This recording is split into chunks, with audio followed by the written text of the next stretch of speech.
علیکم ورحمۃ اللہ وبرکاتہ۔ بسم اللہ الرحمن الرحیم۔ سیرت نبی صلی اللہ علیہ وسلم کا مشن اور پیغام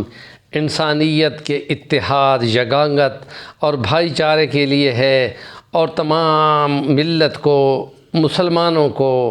ایک جان بنا دینا ہے، اور اس کے مقابلے میں کفر، عصبیت، نفرت، یہ تمام اس چیز کے مقابلے کے لیے ہے۔ وہ تمام شیطانی رجیم ہوتی ہے، اور یہ رحمانی جس کو کہا گیا ہے کہ یہ رحمان والے ہیں اور وہ شیطان والے ہیں، اس کو کہتے ہیں اولئک حزب اللہ، اور ان کو کہا حزب الشیطان۔ یہ دونوں کو مقابل کر دیا ہے، اور حزب اللہ جو ہے اس کی اتحاد اور یگانگت کے لیے اکیلا کلمہ ہے، وہ ماورا اس کے کہ وہ کیا رنگ ہے، کیا زبان ہے، کیا علاقہ ہے، کیا نسل ہے، اور ایون کہ کیا ان کے مذہبی فرقے ہیں، ان تمام میں ایک ہی روح کار فرما ہوتی ہے، وہ ہے کلمہ طیبہ۔ اور پھر اس میں جتنے عبادات ہیں، نماز ہے تو اس میں صف بندی ہے، ایک امام کے پیچھے ایک لائن میں کھڑے ہو کر یگانگت کا اظہار کرتے ہیں، وقت کی پابندی کرتے ہیں، نظم و نسق کے پابند ہوتے ہیں، اور آئین قانون کے اور صفائی ستھرائی کے، وضو کے ذریعے، طہارت کے ذریعے، اور وقت کی پابندی کے ساتھ وقت پر پہنچتے ہوئے، چاہے 5 نمازیں ہوں، چاہے جمعہ ہو، چاہے عید کی نماز ہو، اور چاہے پھر حج بیت اللہ ہو، یہ تمام نظم و ضبط ایک قوم بنانے، ایک ملت بنانے کی طرف ایک پورا ایک نظام ہے، جو ان کو یہ قائم کراتا ہے کہ دشمن کے مقابلے کے لیے تم سیسا پلائی ہوئی دیوار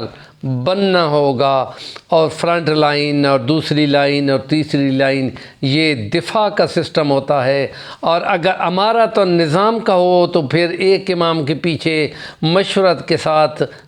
مشاورت کے ساتھ، اور اپنے میں سے بہترین کو چن کر اپنا امیر بنانے کا انتخاب، یہ والا سسٹم سارا یہیں پر چلتا ہے۔ اور پھر اگر وہ اس میں رمضان المبارک آتا ہے تو اس میں قربانی کا تصور ہوتا ہے، جس میں سب نے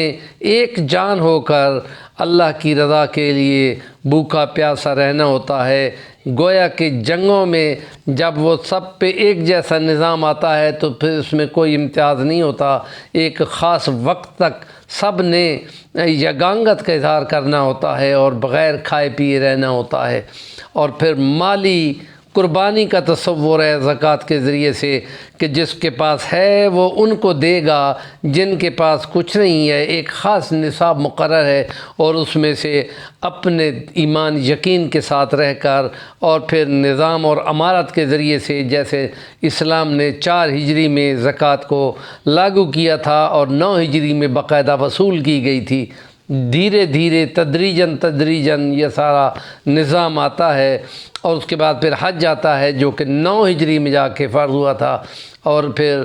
وہاں پہ نبی پاک صلی اللہ علیہ وسلم نے 10 ہجری میں اس کو مکمل کر دیا تھا۔ یہ نظام ہے جو مسلمانوں کو ایک جان بناتا ہے، اور اس کے مقابلے میں کفر ہے جو اس تمام نظام کو توڑنے کے لیے پوری کوشش کرتا ہے، اور مختلف طریقے مقابلے میں لاتا ہے، عصبیت کی بنیاد پر، نسل کی بنیاد پر، رنگ کی بنیاد پر، زبان کی بنیاد پر۔ یہ کوئی بھی وہاں پہ قبول نہیں ہے، کیونکہ وہ تارے اس کے مقابلے میں آ جاتے ہیں۔ اس لیے اسلام کے نظام میں جو نبی پاک صلی اللہ علیہ وسلم نے دنیا کو دیا ہے، اس میں ایک نعرہ جو سب کو سمیٹ لیتا ہے، پوری انسانیت کو، اور پھر وہ سب کو قابل قبول بھی ہوتا ہے، مقابلتاً عصبیت کے، کہ جو انسانوں کو الٹا تقسیم کر دیتی ہے بجائے اس کے کہ وہ جمع کیا جائے۔ ہمارے چینل کا نام ہے صفی الرحمن الوانی، ضرور سبسکرائب کریں، کام کی بات کا کمنٹ کرنا بہت اچھا ہوگا۔